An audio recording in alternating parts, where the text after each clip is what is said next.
And there they go. Welcome back to RaceNews.com. I'm Magic, and a whopping field of 14 newly turned 3-year-old males will route a mile at Oaklawn Park in Saturday's Smarty Jones Stakes, which offers 10 Kentucky Derby points to the winner. And with me to preview this race is Aaron Halterman. And Aaron, the Kentucky Derby season officially kicking off at Oaklawn Park with this race every year, famously won by Will Take Charge in 2013. Where did you go on top in this massive lineup? Yeah, so a full field of 14 here, and what a great thing to see 14 horses. If you remember, this race usually gets, 6, 7, 8 runners, so to get 14 is great. Schedule change. It's now on New Year's Day. It used to be on Martin Luther King weekend, so it's really good to see this back here, or moved here to New Year's Day in the field with 14 really tells us. Look, I think it's going to come down to the odds. I really like the 2 All in Sync and the 3 Home Brew here.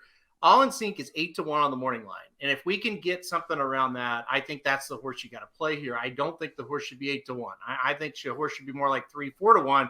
So anything around the morning line odds, I'm going to go number 2, All in Sync. Homebrew is the number 3, like I said, is 3-1. I think 3-1 is too short in this field for any of these runners. So that's why I didn't put the horse on top. For some reason, the odds get flipped and we get a better price on Homebrew than All in Sync, then I'll be on that horse. But for now, I'm number 2, All in Sync for me on top. With a big field like this, 14 of them, and a lot of these are very unproven maiden winners. Maybe you have the rail horse who literally won the debut and goes straight into this stakes race. So a massive class test. My point is you can probably get a good price on a horse that's a little bit of an odds or a little bit longer shot. So if you're looking for a bigger priced horse, is there anyone who catches your eye? You went with the Brad Cox horse on top. What about the 8 Vivar who runs for the same barn? Yeah, I mean, Vivar is not one I'm really interested in. 2 back, 1 an off the turf allowance, and then they said, well, 1 off the turf, let's try the Jockey Club. Didn't run all that well, but there are some other ones in here definitely you can take a look at. What about the number 7, Ruggs? 1 horse just to the inside of Vivar. This was a horse, I think you guys were doing a live Magic Mike show, and this horse ran at Remington Park and won, and we all were like, yeah, that was really nice.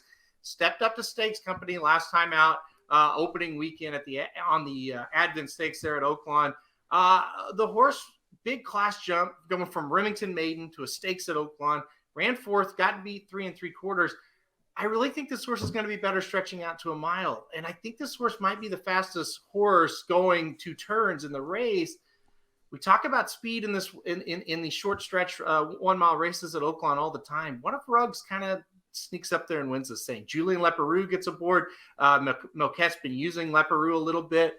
I don't know. I kind of like Ruggs here at a little bit of a price. 10-1 morning line. I think you're going to get every bit of that. Leparoux and Milquette teamed up to almost win the Remington Park Springboard Mile Stakes with Osborne. We'll see if they can strike gold and get one better here in the Smarty Jones Stakes. Head over to RaceNews.com where we have free picks for every race, every track around the country.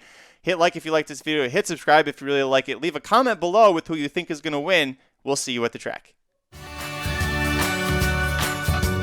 Racing Dudes Preview. Racing Dudes Preview. And there they go.